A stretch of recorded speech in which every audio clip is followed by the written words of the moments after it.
Hello, Namaskar. This is Firstpost and you're watching Vantage with me, Palki Sharma.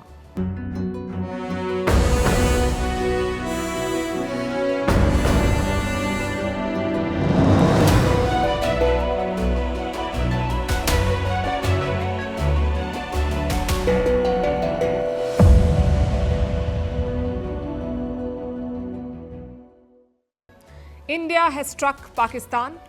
2 weeks after the Pahalgam terrorist attack, India has done what it promised to do, punish the perpetrators and their masters. Early this morning, Indian forces launched what they called Operation Sindoor. They targeted 9 sites in Pakistan and Pakistan-occupied Kashmir. We will tell you where and how this operation unfolded. The big question now is, what happens next? Will this lead to a full-blown war between India and Pakistan? Will Pakistan retaliate and escalate this? We will decode their statements and their moves. Meanwhile, the Pakistani forces are doing what they do best. They're targeting Indian civilians. The images coming from Poonch near Jammu are disturbing. Civilians, including women and children, being killed in Pakistani shelling. We will also tell you about the biggest strike by India in Bahawalpur in Pakistan's Punjab province, where the family of United Nations designated terrorist Masood Azhar was killed. Also looking at the narrative war that Pakistan has launched with its preferred weapon, fake news. An introduction to the men leading Pakistan's chaotic response, how the world is reacting to India's action, what does this escalation mean for you, and how India's doctrine of strategic restraint with a measured, focused, non-escalatory response can be a lesson for the rest of the world. All this and more coming up. The headlines first. Houthis say they will continue to target Israeli ships in the Red Sea and the Gulf of Aden. This despite a ceasefire deal with the US. Washington and the Iran-backed group have agreed to not target each other in the Red Sea. The Houthis have been attacking Israel-linked ships since the Gaza war began in 2023. Ukrainian drone attacks close airports and disrupt hundreds of flights across Russia. This comes just days ahead of Moscow's Victory Day parade. The Kremlin restricts mobile internet access in the capital, says it is taking all necessary measures to ensure that the parade is safe. A drone strike targets the Sudan's biggest naval base in Port Sudan. This is the 4th straight day of attacks on the army-backed government.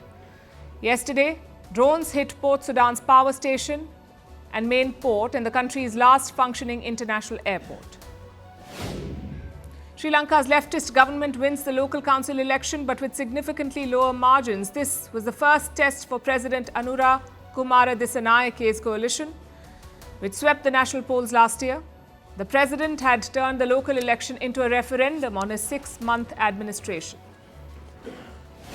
Catholic cardinals to begin casting their votes for a new pope. 133 cardinal electors are taking part in the largest ever conclave to pick Pope Francis's successor.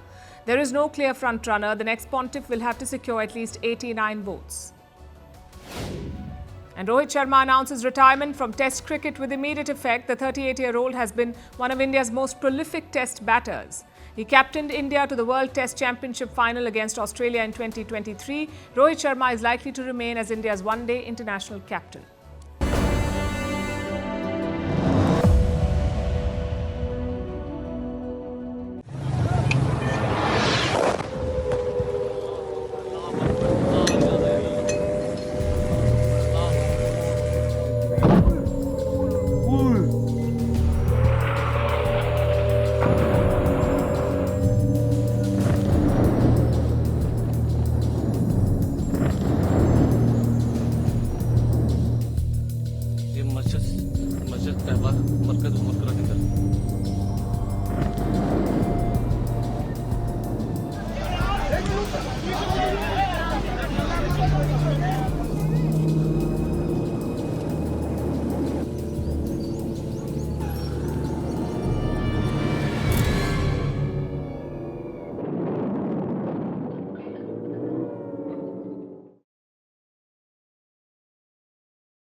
Nine targets in 25 minutes. India has avenged Pahalgam. Less than 24 hours ago, India launched Operation Sindoor, and it struck terrorist camps run by Pakistan. We've been tracking the updates for you through the day today. There is no doubt that Operation Sindoor was a success. It was India's way of delivering justice to the victims of Pahalgam. 2 weeks back, Pakistani terrorists attacked Kashmir. They killed 26 innocent civilians. India called the attack barbaric and held Pakistan responsible for it. This attack in Pahalgam took place on the 22nd of April. Since then, there's been suspense and speculation about India's response. Today, it was all laid to rest. India hit back with Operation Sindoor. It lasted for about 25 minutes. It began at 1:05 a.m. in the morning, ended at 1:30 a.m. A total of 9 targets were hit, 5 in Pakistan-occupied Kashmir and 4 deep inside Pakistani territory. And every one of them, every target, was tied to a terrorist group. Earlier this morning, as you would be aware, India exercised its right to respond and preempt as well as deter more such cross-border attacks. These actions were measured, non-escalatory, proportionate, and responsible. They focused on dismantling the terrorist infrastructure and disabling terrorists likely to be sent across to India. India carried out a high-precision air campaign. It was conducted from the Indian soil. At no point did Indian forces cross the line of control. The de facto border between India and Pakistan, that is the line of control, LOC. Indian forces did not cross it. They launched all strikes from Indian territory. Now, here's what we know about the targets. Target number 1, the Savai Nala camp. It's near Muzaffarabad city in Pakistan-occupied Kashmir, just 30 kilometers from the line of control. This facility belongs to the Lashkar-e-Toiba. It is significant because the Lashkar is the parent body of TRF, the resistance front, the group that carried out the Pahalgam attack. In fact, those attackers could have been trained here at the same Savai Nala camp. Target number 2, the Sayyid Na Bilal camp. Again, in Pakistan-occupied Kashmir, this was a Jaish-e-Mohammed stronghold. It specialized in weapons, explosives and jungle warfare. Target number 3, the Gulpur camp, based in a city called Kotli in POK. This is another Lashkar facility, a terrorist training center. Target number 4, the Barnala camp. This is in a town called Bhimber in Pakistan-occupied Kashmir. This was just 9 kilometers from the line of control.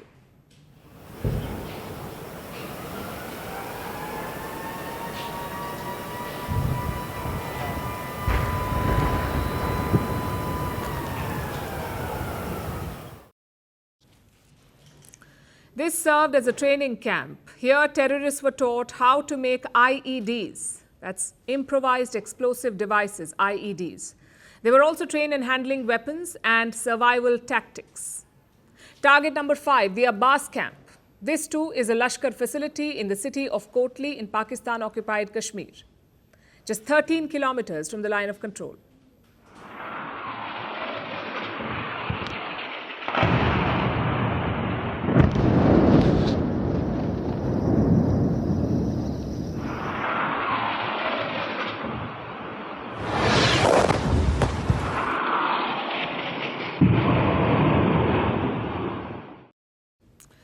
Here, the Lashkar-e-Toiba could train 15 suicide commandos at a time.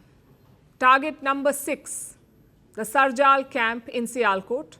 Sialkot is one of the most populous cities of Pakistan's Punjab province. This camp was a high-value target because it was just 6 kilometers away from the international border.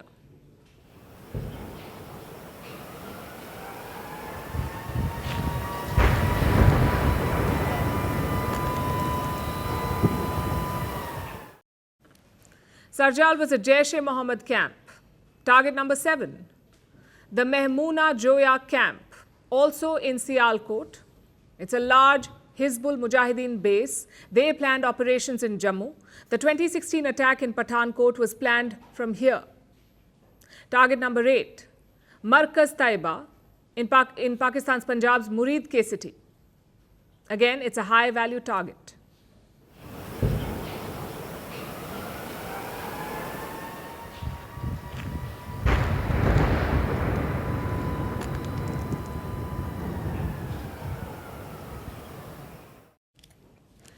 This is the headquarters of the Lashkar-e-Toiba. Terrorists like Ajmal Kasab and David Headley were trained here.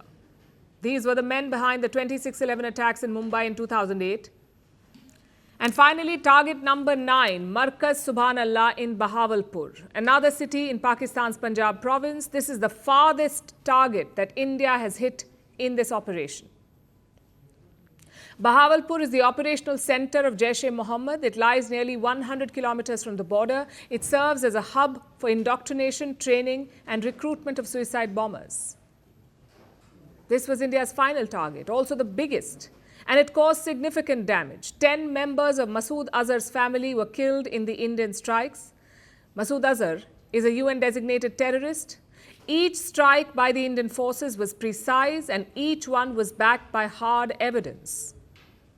India says this was a measured and non-escalatory operation.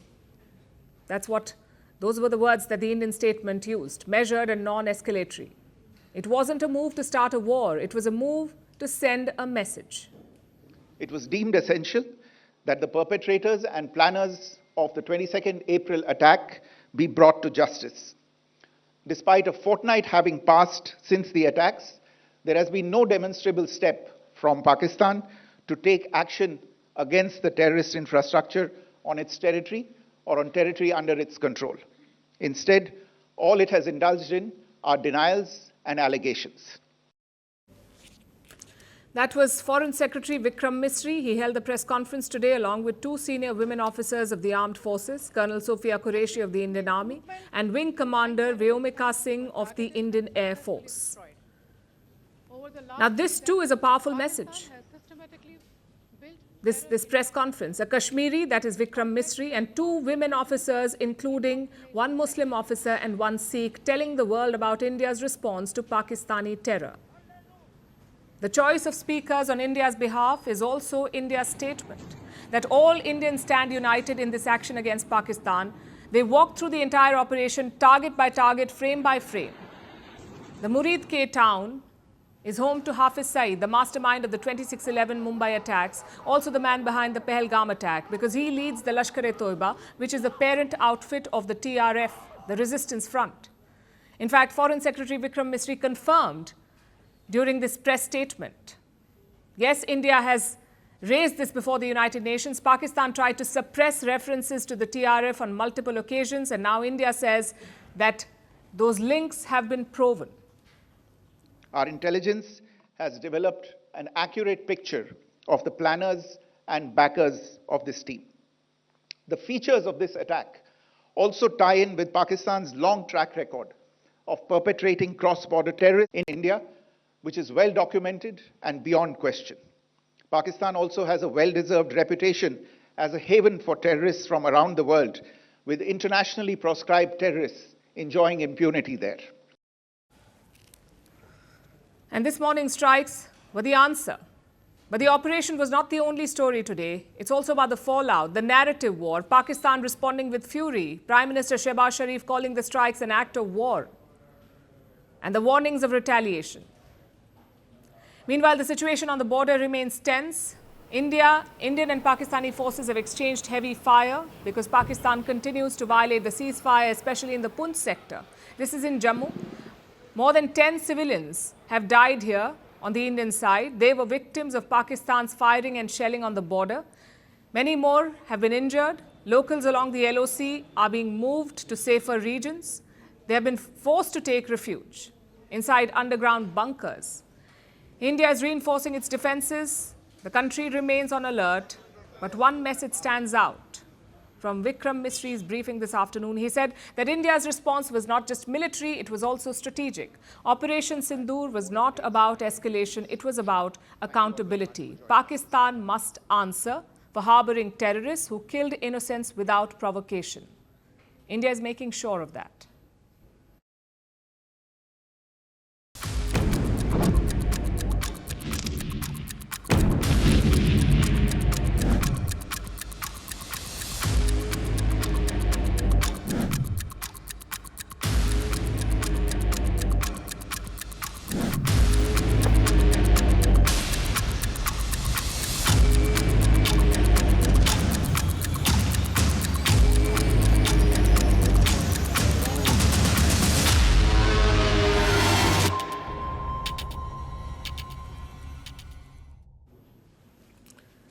The biggest question of the hour is this: what happens next?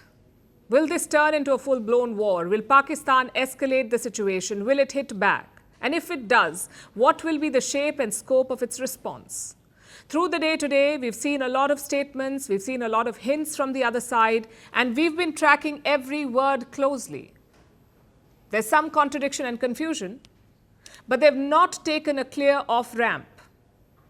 This afternoon, the Pakistani Prime Minister stood before his parliament. His name is Shehbaz Sharif, the Pakistani PM. He was supposed to project strength. Instead, he sounded what Gen Z would call delusional. Shehbaz Sharif said, and listen to this, 80 Indian aircraft took part in the strikes, 80 Indian aircraft. 5 of them were shot down by Pakistan. That shows how war-ready Islamabad is. In fact, let's have it from the horse's mouth. और पाकिस्तान के उकाब मुकम्मल तौर पर तैयारी में थे और हमारे जहाज़ों ने पाकिस्तान की सरहदों को अबूर नहीं किया। जनाब स्पीकर, जो ही हिंदुस्तान के जहाज़ों ने पेलोड उन्होंने रिलीज किया, हमारे उकाब झपटे और आनन फानन 5 जहाज जिनमें 3 राफेल हैं उनको मार कराया और उनको ऊंधे मुंह वो कश्मीर पर जाकर गिरे, बठिंडा में जाके गिरे। Let that sink in for a moment. India targeted 9 terror camps deep inside Pakistan. The Pakistanis say 26 people were killed in the Indian action, which is an interesting figure to quote, by the way. It's the exact number of civilians that they killed in Pahalgam. Now, India has not given an official number of the casualties in Pakistan, but its strike exposed Pakistan's terror infrastructure. No two ways about it. Yet, in their Prime Minister's mind, they have secured a win. He calls it a military success for the Pakistan army. माजी की तरह छुपकर पाकिस्तान के ऊपर हमला करने की नापाक कोशिश की, लेकिन अल्लाह ताला के बेपाया फजल करम से, पाकिस्तान के 24 करोड़ अवाम की दुआओं से हमारी बहादुर और दलेर अफवाज पाकिस्तान ने हिंदुस्तान के इस मकरूह हमले का मुंह तोड़ जवाब देकर उस तारीक रात को चांदनी रात बना दिया। That was the Prime Minister of Pakistan. Now let's look at the statement from their Defence Minister. His name is Khwaja Asif. He's this close to making a record for U-turns and foot-in-mouth moments. Today he said that Pakistan is ready to refrain from any further military action, meaning they won't hit back. But of course he has one condition, that India should halt its military operations. Sounds like a plan, but it's riddled with holes, because Khwaja Asif is not exactly Pakistan's voice of reason. He's walked back more statements than he stood by. So take his words with not just a pinch of salt, take the whole salt mine. At the same time, do note that his words reveal the mood in Islamabad. They're spinning it as a win, as something that's done and dusted. But that's not the mood in Rawalpindi. That's the seat of power of the Pakistani generals. They stand exposed. Indian forces hit deep inside Pakistan's borders, and the mighty Pakistan army, they did not see it coming. They were scrambling to respond. So for the military, this is a bruise to their ego. इस बुज़दिलाना, बिला इश्तियाल, बिला जवाज़ हमले का भरपूर जवाब अफ़वाज पाकिस्तान पाकिस्तानी कौम की हमायत से दे रही हैं और देती रहेंगी. I said before, we had an apprehension that India will attack. Pakistan has never struck first, but we have the right to self-defense. Pakistan will now respond and respond very, very effectively. Make no mistake, because our desire for peace should not be mistaken for our weakness. The army says Pakistan has the right to respond. It was mentioned in their national security statement. In fact, let me quote from it. The armed forces of Pakistan have duly been authorized to undertake corresponding actions in this regard. In simpler words, the army has the permission to strike, which is a bit of a joke because this is Pakistan. Here the army gives all permissions. Rawalpindi controls all of Pakistan. This is a military state doppelganging as a democracy. Yet the army needs permission. Is Pakistan cracking a joke or just cracking under pressure? That's something that they should ponder upon. As for India, it is not waiting for Pakistan to figure out their next move. India is already a step ahead. It is engaging with its global partners. The Foreign Secretary has briefed 13 countries. The Foreign Minister has called his counterparts in Germany, Spain, France and Japan. India's National Security Advisor Ajit Doval has spoken to almost 10 countries, and one name stands out in this list: China. Ajit Doval spoke to Chinese Foreign Minister Wang Yi. His message was quite simple. India does not want to escalate, but if Pakistan does, India is well prepared to retaliate. Now, why did Doval say this to Beijing? Because China and Pakistan call themselves iron brothers. So who better to pass on the message? Also, if Pakistan won't listen to reason, it will listen to its lenders and masters. As things stand, it's hard to gauge the response. Will they hit back? Maybe, maybe not. I guess the real question at the moment is, can they hit back? Are they in a position to mount an effective response? We ask because there's widespread panic across Pakistan. Schools and colleges are closed, hospitals are on high alert, rescue teams are on standby, flights are avoiding its airspace. The Lahore airport has been shut. The Pakistan stock market plunged at opening today. All of these are not signs of a nation prepared for war. Pakistan may say that it has the right to respond, but rights do not win wars. Readiness does. And right now, Pakistan looks more rattled than ready. The generals in Rawalpindi may want a fight to save face, but even they know that they're playing a losing hand.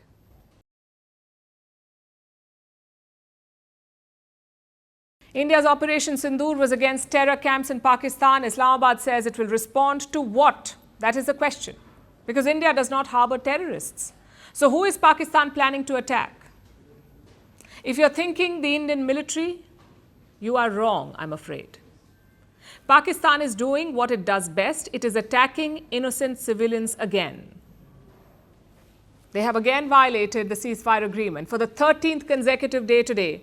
For 12 days, Pakistan used small arms. Today, they used artillery fire. Poonch and Rajouri have been targeted by the Pakistani army. These are two districts in the Jammu region. The Indian army is retaliating, but the Pakistan army is not striking Indian army positions. They are targeting only residential areas in India. At least 15 innocent Indians have been killed, including children and women. More than 50 have sustained injuries. Several houses have been destroyed. Even a Sikh Gurudwara was struck in Poonch. This is not a provocation. This is a desperate act by the Pakistani military. Their actions are not just reckless, they're inhumane. Jammu and Kashmir's local government is taking precaution. An emergency meeting was held today. Schools and colleges in some areas have been shut down. Civilians have been asked to stay indoors. A round-the-clock control room has been set up in Srinagar. This is to address public concerns and to coordinate emergency responses. If you're watching us from Jammu and Kashmir, do note the numbers on your screen in case you need assistance. Dial these numbers. The question is, why is Pakistan doing all of this? Why is their army shelling civilians in Poonch? First is deflection. India's Operation Sindoor has hit Pakistan where it hurts. Lashkar-e-Toiba and Jaish-e-Mohammed terror hubs were destroyed. These are groups backed by the Pakistani army. They were unable to defend against the Indian strikes. So they're resorting to artillery fire to save face. That's point one, deflection. The second point is desperation. Islamabad knows it cannot match India's firepower, so it falls back to its old playbook. Cross-border attacks on civilians to stoke tensions. But let's also talk consequences. Global outrage is missing. The West wants stability in the region. But they turn a blind eye when Pakistan provokes. If India chooses to retaliate, the West is the first to push for truce. But Pakistan's ceasefire violations will not go unanswered. India is more than capable of responding to Pakistan, and that too in kind. Pakistan can choose to violate the ceasefire, but they cannot choose the consequences. For now, the Indian Army is responding with heavy guns. Civilians in Poonch have been asked to limit their movement. Their safety is the top priority. At the same time, India is not taking any chances. Other regions have been on alert too. Nationwide mock drills were conducted today. Civilians were taught about multiple scenarios like incoming air raids, blackout procedures, urban fire emergencies, and casualty evacuations. The drills were held in 244 districts across India. We have 800 districts in this country. The mock drills were held in 244 in cities like Delhi, Mumbai, Kolkata, Chennai, and Bengaluru. Civilian safety drills were also held at religious sites, particularly in the state of Uttar Pradesh, at the Ram Mandir in Ayodhya, and the Kashi Vishwanath temple in Varanasi. This is because of the high number of devotees at these temples. So India is preparing for all scenarios. For now, the real threat is on the line of control. Pakistan continues to attack civilians. Like a responsible nation, India is only retaliating, not escalating. The Indian Army is showing professionalism and restraint. But if Pakistan continues on this trajectory, they will learn the true cost of peace delivered by the Indian Armed Forces.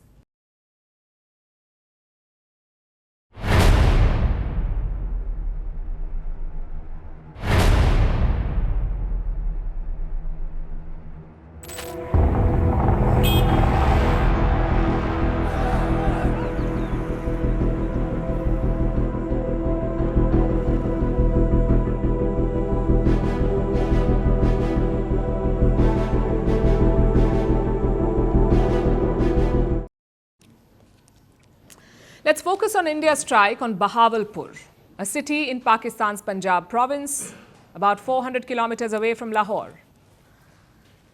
Bahawalpur was struck multiple times. The target, the headquarters of Jaish-e-Mohammed, or JEM. This is a United Nations designated terrorist organization, the same group that orchestrated the 2019 Pulwama attack, when a suicide bomber killed 40 Indian troops. Like I said, that was in 2019.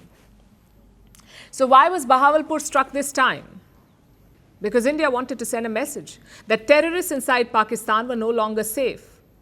Bahawalpur is the beating heart of the Jaish-e-Mohammed, a terror group founded and led by this man, Masood Azhar, a globally recognized terrorist, one of the masterminds of the terror attack on the Indian Parliament. That attack happened in 2001. The Jaish-e-Mohammed headquarters in Bahawalpur was no secret. This morning, Indian jets took out the terror infrastructure. At least 2 sites were bombed. First was Kausar Colony. This is in the northwestern part of the city. And the second was Raman. This is in the western outskirts of Bahawalpur. The main target was the one in Raman, the Markaz Jamia Masjid Subhan Allah complex. That was the target. The Markaz Jamia Masjid Subhan Allah complex, the main headquarters of the Jaish-e-Mohammed. This is where terrorists are recruited, indoctrinated and trained, or were. Masood Azhar, the Jaish-e-Mohammed chief, lives there under state protection. He has made several anti-India speeches from this very masjid. He is protected by the Pakistani army. But they could not do much this time. Indian jets struck the Jaish-e-Mohammed headquarters. 10 family members of Masood Azhar were killed, along with 4 of his close associates. The Jaish-e-Mohammed has confirmed this. For years, Masood Azhar was responsible for the deaths of innocent Indians. Today, he paid the price for years of terrorism. Let's also talk about the nature of the strike. Indian intelligence agencies first did their homework. Satellite imagery was collated. Ground-level intelligence was collected. Then the coordinates were shared with the Indian Air Force. The objective was clear: destroy Jaish-e-Mohammed terror facilities and limit any collateral damage. This morning, New Delhi responded, not out of aggression, but out of necessity. Indian Air Force jets fired advanced missiles. They struck with pinpoint accuracy.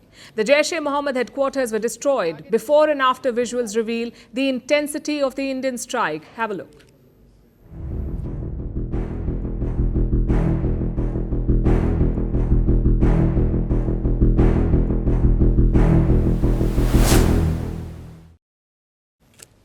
Indian armed forces say the terrorists were targeted successfully. सुभान अल्लाह, भावलपुर ये international boundary से 100 kilometre दूर है। जैश ए मोहम्मद का मुख्यालय था। यहाँ पर रिक्रूटमेंट, ट्रेनिंग व इंडॉक्ट्रिनेशन का केंद्र भी था। शीर्ष आतंकी अक्सर यहाँ आते थे। मैं आप सबको बताना चाहती हूँ कि किसी भी सैन्य ठिकाने का निशाना नहीं बनाया गया और अभी तक किसी तरह की नागरिक क्षति की रिपोर्ट नहीं है। Predictably, Islamabad has condemned the strike. They have called it an act of war. They claim that only civilians were injured in the Bahawalpur strike. Pakistan said no militant camps were targeted. I'll repeat that for you. Pakistan said no militant camps were targeted. What does that imply? That there are militant camps on Pakistani soil, but they were not targeted in this strike. Although the world already knows about all of this. Now let me also tell you why a strike on Bahawalpur is historic. This city is not some remote terror outpost. This is the 12th largest city in Pakistan. It is in the heart of Pakistan's Punjab province. It is home to the Jaish-e-Mohammed. It is protected by the Pakistani military. The terror infrastructure had grown in recent years. Satellite images from 2022 to now show the expansion. Look at what they have. Solar energy plants had been installed. New buildings had been constructed. At least 7 multi-storied structures. The compound also had swimming pools and livestock pens. Basically, the terror camp was self-sustained. While Pakistanis struggle for food and water and basic amenities, terrorists get state-of-the-art infrastructure complete with swimming pools. Now, all of it has been reduced to rubble. This is a doctrinal shift in India's fight against terrorism. Because look at 2016, terrorists attacked an army camp in Jammu and Kashmir's Uri. How did New Delhi respond? The Indian army carried out surgical strikes in Pakistan-occupied Kashmir, 2016. In 2019, Pakistan-sponsored terror struck again, this time in Pulwama. We already told you about it. And how did India respond then? By conducting airstrikes in Balakot, terror launch pads in Pakistan's Khyber Pakhtunkhwa were destroyed. 2019. This time, India has gone after terrorism's jugular vein. The Jaish-e-Mohammed headquarters in Pakistan's Punjab. By striking here, India has sent a warning to Pakistan that your terror havens are no longer safe, wherever they are. This is what India meant when it said that terrorists and their backers would be punished. The Indian response was not just about vengeance. It also exposed Pakistan's double game. Islamabad may keep crying foul, but it still won't shut its terror camps. India does not want war, but it won't tolerate terror either. And that is the biggest takeaway from the strike at Bahawalpur, that India will respond not with words, but with action. Surgical, measured, and justified.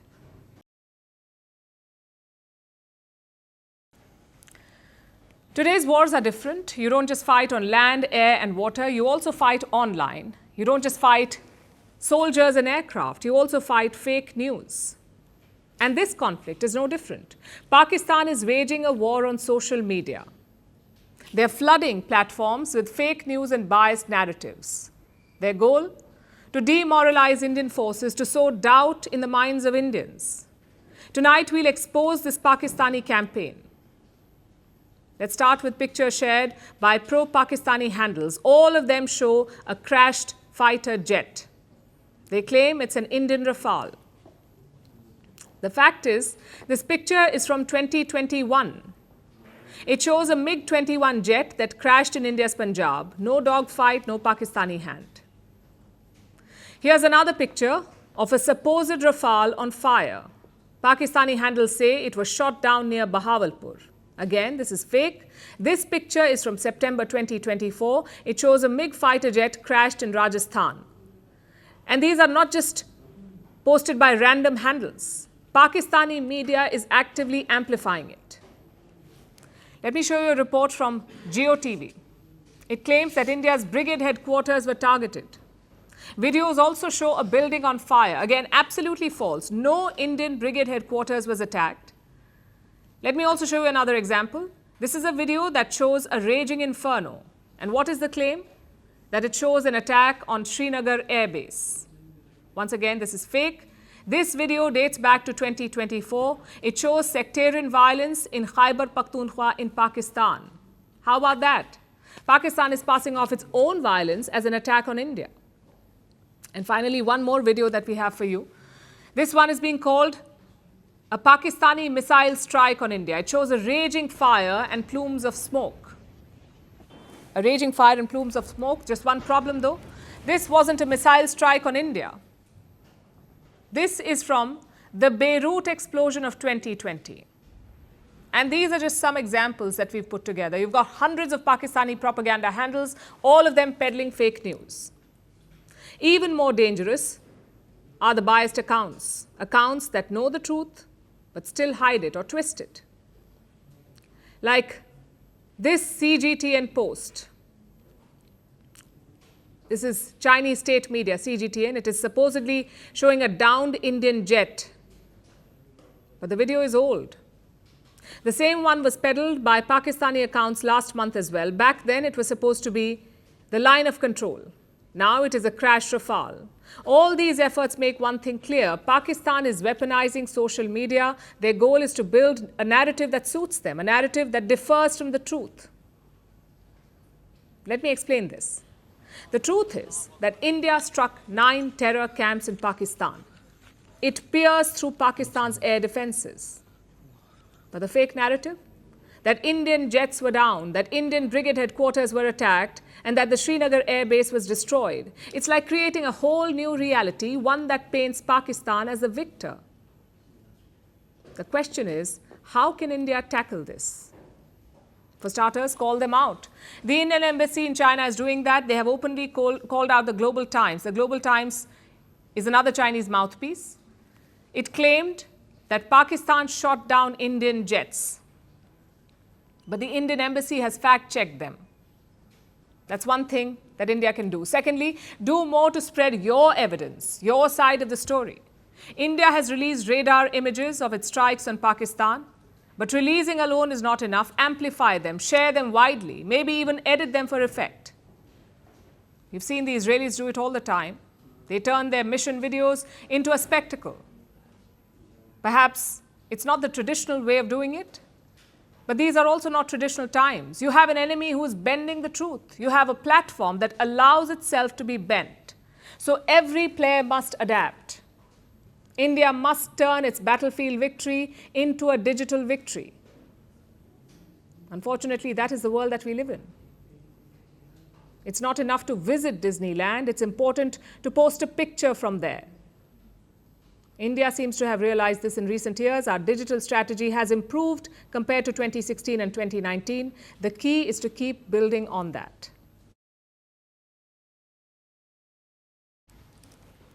Our next story takes you behind the curtains of the stage that is Pakistan. 4 men stand on it. Each plays a very different role. The first is Asim Munir, the general with absolute power. Then there's Shehbaz Sharif, the Prime Minister who speaks of peace but doesn't hold the reins. Then there's the Defence Minister, Khwaja Asif, blunt, unpredictable and always ready to provoke.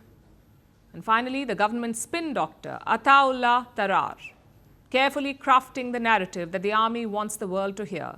Together, these 4 men are steering Pakistan's response at this point, but only one of them is truly in command. Our next report tells you more. General Asim Munir, Pakistan's army chief. And without a doubt, the most powerful man in the country. So it's no surprise that Munir has a clear vision for Pakistan's foreign policy. After all, the military is the one that calls the shots. It's what we're now calling the Munir Doctrine. The goal, cultivate a more moderate image for Pakistan. Position Islamabad as a middle power. Focus on geo-economic development as a core priority. But the Munir Doctrine had a far more ambitious agenda. A shift back to ideological maximalism over Kashmir, anchoring it in military determination and an Islamic nationalist narrative. Just days before the Pahalgam attack, Munir referred to Kashmir as Pakistan's jugular vein. Government stance on Kashmir is absolutely clear. It was our jugular vein. It is our jugular vein. We will not forget it. And we will not leave our Kashmiri brethren in their heroic struggle, what they are waging against the Indian occupation. And now he seems to have gone for it. Since the attack, Munir hasn't said much. He's not the loudest voice, but he is the one who controls the military apparatus. That means he has the final say on whether this conflict boils over. So it's clear that his will is law. But if Asif Munir is the one throwing logs onto the fire, Shehbaz Sharif is the guy trying to put it out. He is the country's prime minister, but there's a small problem. Sharif is not really in control, not in the way that you'd think. He talks about de-escalation and diplomacy, but the real power, military power that is, lies elsewhere. So Shehbaz Sharif is stuck between a rock and a hard place. He has to maintain an image of diplomacy and restraint, especially for the international community. But the reality is that he's beholden to the military establishment. So his words ring hollow most times. Let this message be loud and clear for all and sundry. Peace is our preference, but must not be construed as our weakness. We will and we shall never compromise on our dignity and security of our beloved Pakistan. Then there's Khwaja Asif, the country's defense minister. You'd think someone in his position would be calm and calculated, but that's everything Asif is not. He makes controversial statements and backtracks. He ramps up the nuclear saber rattling. He talks about doing America's dirty work. Including Britain. Well, we have been doing this dirty work for the United States for about 3 decades, and West, including Britain. But it's not just hot air. Khwaja Asif has a way of pushing Pakistan's rhetoric to the edge. And last, there's a new face making his mark. Ataullah Tarar, Pakistan's information minister. Think of him as the one who makes sure the narrative stays on course. At least the narrative the army wants you to hear. He plays the role of the apologist for the Pakistani state, trying to paint Pakistan as the victim no matter what happens. Tarar's job is to control the flow of information, and let's just say he's got a knack for it. After all, he was the one who took journalists on a junket to the LOC. Why? To dupe them into believing that terror camps don't exist. Being a responsible state, Pakistan open-heartedly offered a credible, transparent and independent investigation by a neutral commission of experts to ascertain the truth. In theory, Pakistan is a democracy. In practice, it's just a stage. The script is written in Rawalpindi and it's acted out in Islamabad. While politicians talk peace, generals prepare for war. So while the world listens to Pakistan's civilian voices, it's the silence from the barracks that should worry us most. Because in Pakistan, it's not the noise that signals trouble, it's the orders being quietly carried out.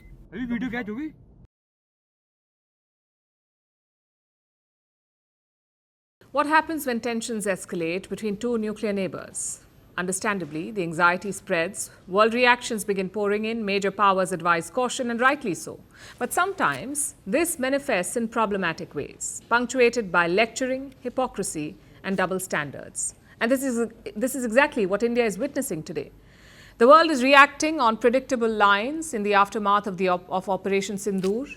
We'll start with China. It has condemned India's strikes on Pakistan. It has called on both India and Pakistan to prioritize peace and stability and to remain calm. Now, if this sounds patronizing and hypocritical, it is, and there is more. China says that it is willing to play a quote-unquote constructive role in easing tensions. This is Pakistan's so-called iron brother. Also, it's ATM. China itself is a bully and aggressor, the biggest source of weapons to Pakistan, and it now wants to position itself as a mediator. Then we have the Americans, who funded the Pakistani military for ages. Their president, Donald Trump, has called Operation Sindoor a shame. No, it's a shame. We just heard about it, just as we were walking in the doors of the Oval. Just heard about it. I guess people knew something was going to happen based on a little bit of the past. They've been fighting for a long time. You know, they've been fighting for many, many decades and centuries, actually, if you really think about it. No, I just hope it ends very quickly. Shortly after this, Marco Rubio reacted. He is the U.S. Secretary of State, their foreign minister basically, and he said that the U.S. will, and I'm quoting, continue to engage both Indian and Pakistani leadership towards a peaceful resolution. The UK has said that it stands ready to help out. Their foreign secretary reached out to India and Pakistan. He says, and I'm quoting again, if this escalates further, nobody wins. British Prime Minister Keir Starmer said both parties must engage in dialogue. That's basically the tone of most statements. And why is this a problem? For two reasons. First, the unabashed insensitivity of the West. If terrorists attack civilians in London, they're shot dead. If terrorists attack New York, they're hunted down. The Americans will happily raise an entire country in the process. But if there is a terror attack in Kashmir, dialogue should magically result in a peaceful resolution. Well, India wants peace too, which is why it is going after terrorist camps. The West should in fact thank us. But in a puzzling turn of events, even Afghanistan's Taliban is giving the same resounding advice on peace. I have to say, it's a bit rich coming from them.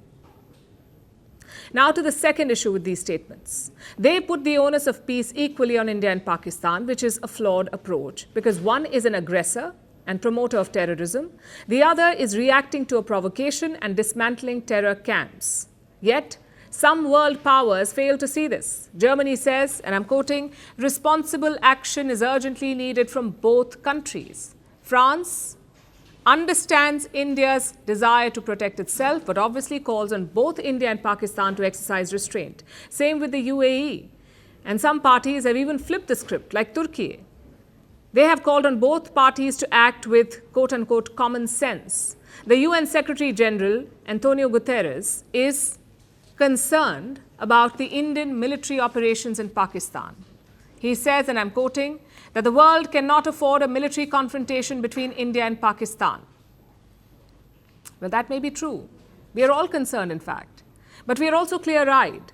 We know exactly what triggered the tensions. It was Pakistan's terrorism. So expressing concern about India's response is counterproductive. If anything, India is promoting the cause of peace by eliminating terrorists. So the onus of de-escalation should be on Pakistan.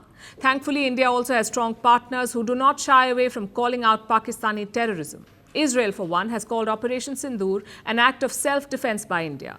Their ambassador to India says that terrorists should know there is no place to hide from their heinous crimes. And that pretty much sums it up. Pakistan is a terror state. It is a global threat. The world has not been able to stop it, but when India witnesses bloodshed on its soil and New Delhi reacts, suddenly it all becomes too easy to lecture and to dish out the templated both countries spiel.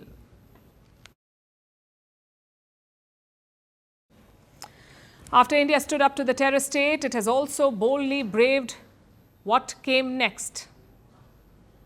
As the border remains hot, security preparations have been amped up. Residents living near the line of control have been moved to safer locations. Schools and colleges have been shut along the national border in Jammu, Punjab and Rajasthan. Today, flight operations were severely disrupted. At least 18 airports have been temporarily shut. Meanwhile, despite escalating tensions, the markets in India, the stock markets, ended on a flat note, although the same cannot be said about Pakistan. Our next report tells you more. Amid escalating tensions with Pakistan, from air travel to markets, there is a massive ripple effect. But India remains prepared to brave the impact of this fallout. As the border remains hot, the Border Security Force has remained on high alert. Residents living near the line of control have been moved. They are being housed in safer locations. In the wake of tensions, several schools and colleges have been shut. This is in districts along the national border in Jammu, Punjab and Rajasthan. They have remained closed today. In some places like Pathankot in Punjab, schools will remain closed for 72 hours. Throughout the day, flight operations were severely disrupted. Around 140 flights were cancelled to and from the Delhi airport alone. In total, more than 200 flights have been cancelled across northern and western India. Air India, Indigo, SpiceJet, Akasa Air and a few foreign airlines have cancelled their services to and from various airports. Many airlines, including Indigo and Air India, are offering waivers on rescheduling charges or full refunds to affected passengers. Meanwhile, at least 18 airports have been temporarily shut. This includes airports in Leh, Srinagar, Jammu, Amritsar, Chandigarh, Jodhpur, Jaisalmer and many other places. Civilian flights in these parts have been suspended. Authorities say that operations will restart on Saturday morning. When India struck Pakistan, some international flights had to change course. And after the strike, almost all foreign airlines stopped flying over Pakistani airspace, which means that many flights are taking a longer time en route. For instance, the Dutch carrier KLM says that its Amsterdam flight to Delhi will take 1 hour longer and its flight to Mumbai 1 hour and 15 minutes longer. The markets have also braved the impact of India's courageous response. The Indian stock market ended the session today on a flat note. The Sensex closed near the 80,800 mark. Meanwhile, the Nifty finished just above 24,200. On the other hand, the Pakistan Stock Exchange remained in the red. Its flagship, the KSE 100 index, plunged 3,559 points to close 3.3% lower at 1,10,009. If this isn't a clear marker of the scenario, then what is? As terror state Pakistan threatens the world, it also poses a danger to itself and its already crumbling economy, as India remains steadfast in boldly battling what comes next.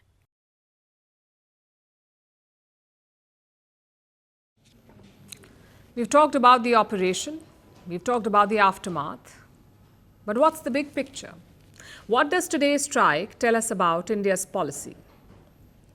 It confirms the emergence of a doctrine, one that balances resolve, strength, fairness and restraint. And we don't see that nowadays. Most countries deal in extremes. They either suffer injustice in silence or they resort to all-out wars. India has shown that there is a third path as well. Precise, limited operations to establish deterrence.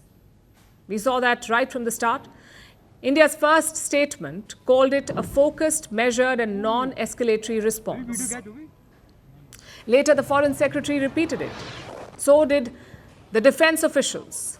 So clearly, India wanted to get that message out there, that the goal is not endless escalation, the goal is deterrence. You can trace it to the 2016 Uri attack. India responded to that with a surgical strike. Our commandos entered Pakistan-occupied Kashmir and destroyed terror camps. Then came the 2019 Pulwama attack. This time, India responded with airstrikes. Indian fighter jets dropped bombs on Khyber Pakhtunkhwa in Pakistan.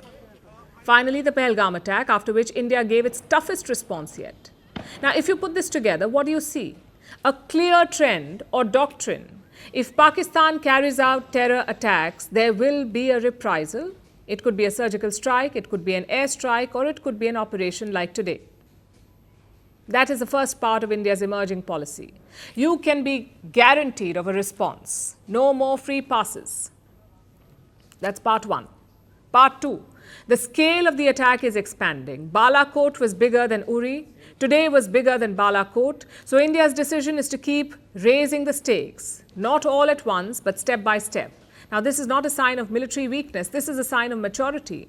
A lot of people ask India to do what Israel does in Gaza, or what Russia does in Ukraine, or what the Americans did in Iraq and Afghanistan, a full-on assault. But such a strategy has collateral damage. You could end up hurting or killing Pakistani civilians. India took extra care to avoid that.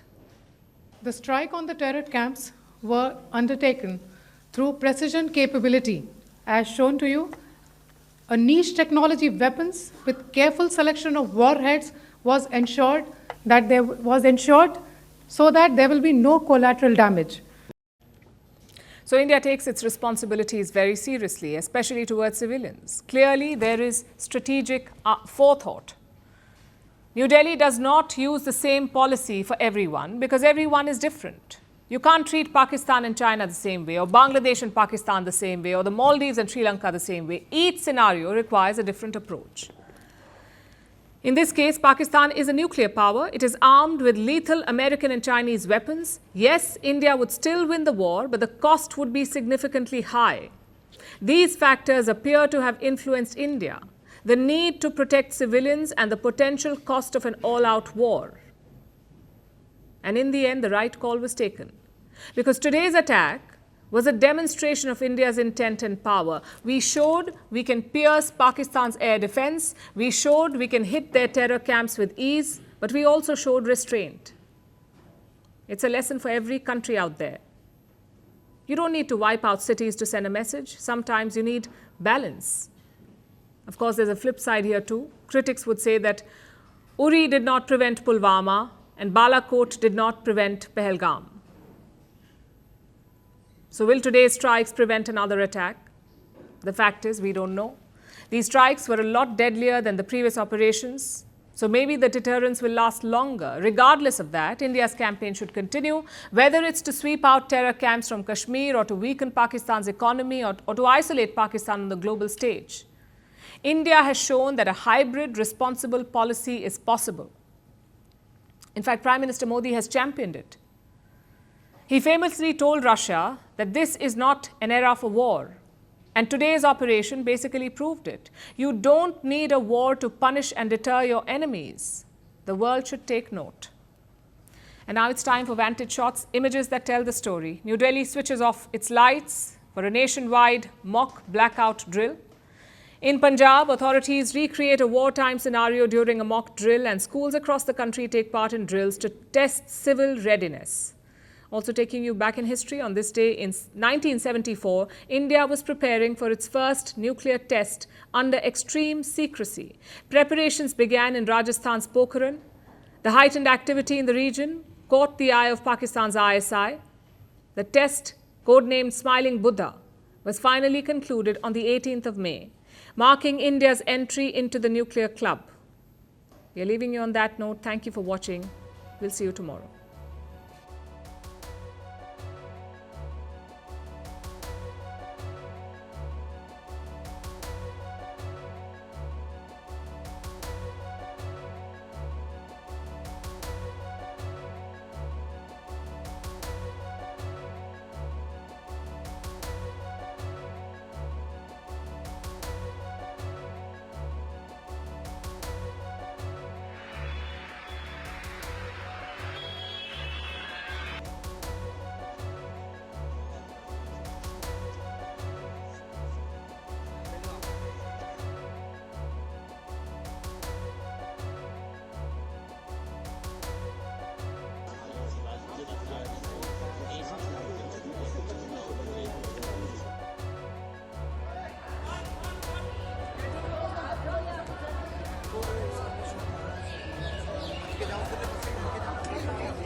सर्वप्रथम हमारे नवीन sir और तो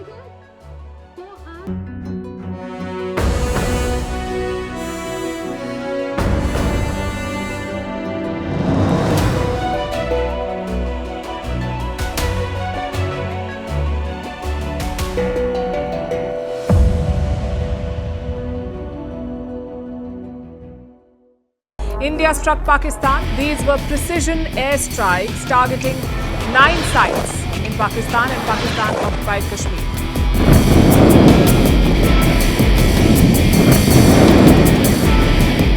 Operation Sindoor is India's military response to the Pahalgam terror attack. The operation was focused, measured, and non-escalatory. Terror knows no boundaries. You start justifying terrorism, contextualizing terrorism, you refrain from taking action against terrorism, you will be hit by terrorism.